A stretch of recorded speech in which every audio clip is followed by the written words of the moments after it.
வணக்கம், நான் உங்கள் டிரைவர் மேத்யூ. இப்போ நம்ம ஒரு வண்டியில் போய்கிட்டே இருக்கோம். போய்கிட்டே இருக்கும்போது திடீர்னு பார்த்தீங்கன்னா பின்னாடி இருந்து ஹார்ன் அடிச்சுக்கிட்டே வருவாங்க. எதுக்காகன்னா அவருக்கு அவசரமாக போகணுமா. அவர் அவசரமாக போகணும் அப்படின்னா என்ன பண்ணணும், பின்னாடி சைடு மிரரில் ரெண்டு பக்கமே தெரியல. இந்த பக்கமும் ரைட்டில் பார்த்தாலும் சைடு மிரரில் பின்னாடி ஹார்ன் அடிக்கிறேன்னு பார்க்க முடியல, லெஃப்ட் சைடு மிரரில் பார்த்தாலும் பார்க்க முடியல. அப்படியே பின்னாடியே ஹார்ன் அடிச்சுட்டு வர்றான். சரி அப்படின்னு சொல்லிட்டு போயிட்டு இருந்தால் பின்னாடியே வந்துட்டுருக்கான். அதுக்கப்புறம் ஒரு வழியாக வந்து கொஞ்சம் ஸ்லோ பண்ணி லெஃப்டில் வந்து சத்தம் போடுறான், திட்டிட்டு போகிறான். ஸோ அந்த மாதிரி சைடு வேணும், அவசரமாக போகணும் அப்படின்னா என்ன பண்ணணும், ரைட் சைடில் வந்து ஹார்ன் அடிக்கணும். அப்போ தான் நான் ரைட் சைடில் டிரைவர் வந்து பார்த்துட்டு மிரரில் பார்த்துட்டு கை காமிச்சு போகணுன்னு சொல்ல முடியும். நீ ரைட் சைடும் வரல, லெஃப்ட் சைடும் வரல, லெஃப்ட் சைடு வந்தால் கூட சிக்னல் காமிக்க முடியாது.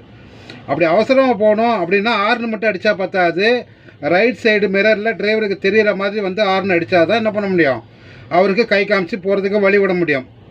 அவர் பின்னாடி ரெண்டு பக்கம் மிரர்லையும் பார்க்க முடியல, ஆனால் பின்னாடியே ஹார்ன் அடிச்சுனே வராரு.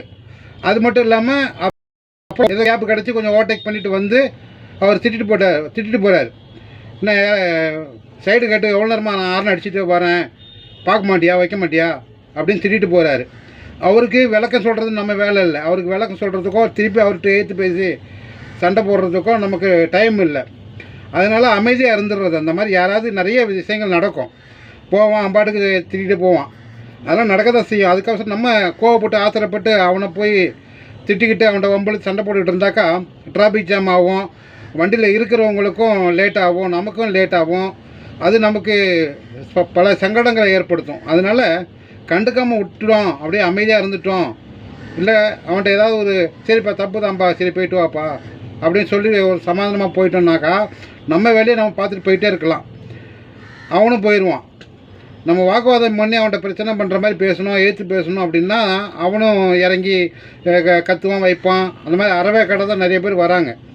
ஸோ அது எதுக்காக சொல்ல வரேன்னா, அதே மாதிரி தான் புரிஞ்சிக்காமல் நம்ம எதுக்காக இந்த வீடியோ போடுறோம், என்ன காரணத்துக்காக போடுறோம், அடுத்த நம்ம என்ன செய்ய போகிறோம் எதுவுமே தெரியாமல் கமெண்ட் பாக்ஸில் கமெண்ட் பண்ணுறது.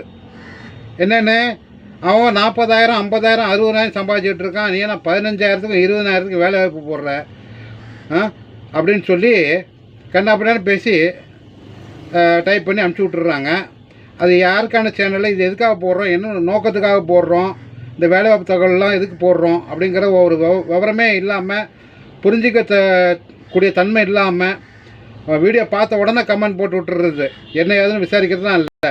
அந்த மாதிரி கமெண்ட் போட தப்புன்னு சொல்லலை. கமெண்ட் போடுங்க, உங்களுடைய ஆதங்கத்தை தெரியப்படுத்துங்க, தப்பு கிடையாது. அதே நேரத்தில் உங்களுடைய கான்டாக்ட் நம்பரையும் சேர்த்து போடுங்க, உங்களுக்கு விளக்கம் சொல்ல முடியும். சரிங்களா? கமெண்டில் போட்டு நான் அதே மாதிரி திருப்பி உங்களுக்கு கமெண்ட் ரிப்ளை பண்ணுவேன்னு நினைக்காதீங்க, அது பண்ண மாட்டேன். உங்களுடைய ஆதங்கத்தெல்லாம் அதில் கமெண்ட்டாக போட்டுருங்க. போட்டுட்டு அப்படியே கீழே என்ன பண்ணுங்கள், உங்களுடைய கான்டாக்ட் நம்பரை சேர்த்து போடுங்க, நான் உங்களுக்கு ரிப்ளை பண்ணுறேன். ஓகேவா? கால் பண்ணி ரிப்ளை பண்ணுறேன், உங்களுக்கு புரிய வைக்கிறேன். நன்றி, வணக்கம்.